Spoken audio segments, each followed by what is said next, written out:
1. Wanshi. The east descends out my window, plunging and plummeting as the plane rockets up, spraying its shadow on fields and city streets. There is a people here, whose voices have echoed and meandered for millennia, down hills of ancient proportions and side streets.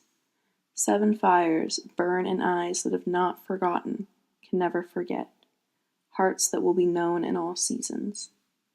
Smoky air sings of loss, but also courage, the bravery to make decisions, to hold life and live it as nations do.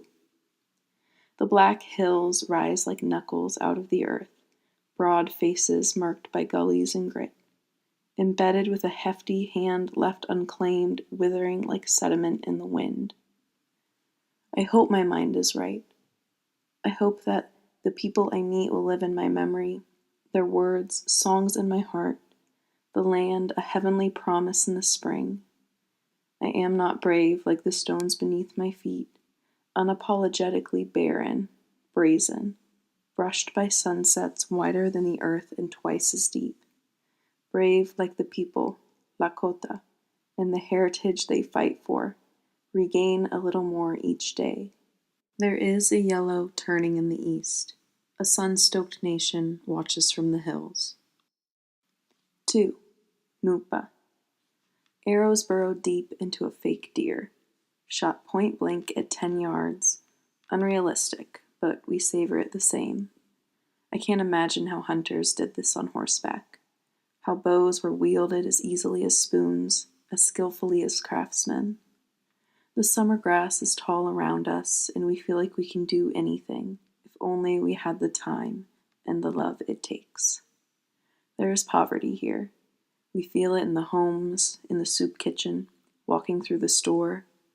There is heart and respect here. We feel it in the children, in the songs, in the fields. We see it in the dancing bodies at the powwow, and the luminous warmth as we attempt to play Lakota games and look through Lakota eyes. I do not love this body I live in nearly as much as I should. I do not love this earth I walk on in every breath and moment, in every dancing breeze of summer, until I face those who do. When Ignon drained its blood and flooded the earth with its creation, it gave until the job was complete, and scattered its broken pieces across the land. When the wind sweeps up from the south, bringing sweetness and youth with it, put these in your mouth. When an old man trusts you, or a teacher places the words in your hands and says, "Build with these," do not take them for granted. When the sun dance unfurls before you, be still and listen, hopeful for what's next. Be generous with your time and tools. Be gentle with the hands you shake. 3. Yamini. We are older now than we once were. We are the people who came and the people who came again. We are the next in a long line of visitors trying to give back what was taken a century and a half ago, when lines were drawn on a map, in the sand, across rock faces and fields of bison that had known no bounds since creation. There has been silencing but not silence. There have been wounded knees and hard wooden benches in courtrooms, words broken and beaten until they're indiscernible, promises doused in kerosene and set alight time and again. Like water runs towards the sea, they press on, in silence and action, in the turning of seasons and burning of sage, for healing, for health. In the warm, soft blackness, they lean into the pressure like trees in a river, roots dug deep.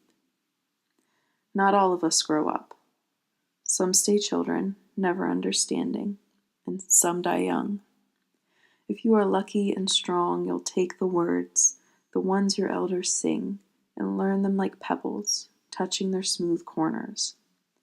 No amount of time can make up for dark days torn from loved ones, stripped of language, relearning one's heart in a starched shirt for all the years to come.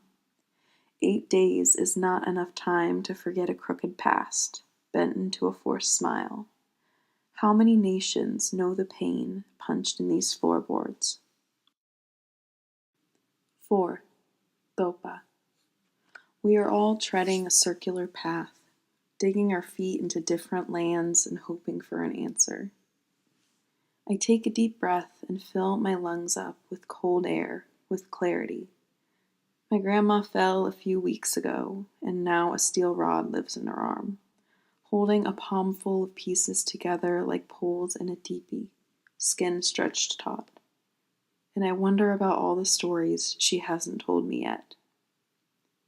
Mitakuyoasin.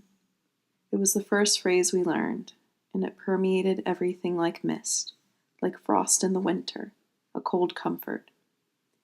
I have 2 sisters, a brother, a mom, and a dad, but everything is relative for the Lakota. Everything is woven together like a basket and turns like a wheel, the beings of the earth mirrored in the universe, in never-ending parallels of beads delicately strung and sewn. Hardly anyone achieves wisdom. It takes a lot of living, of listening, to come anywhere close to it. Mitakuyoasin makes me realize how small I am, and how little I understand, like how the only way to grow is to hibernate all winter, be a bear, and how the smell of cedar makes everything right. There are other nations besides mine, other ways of knowing too. And there are other voices that soar over mountains carried on the wind. The land descends out my window. I leave. They remain.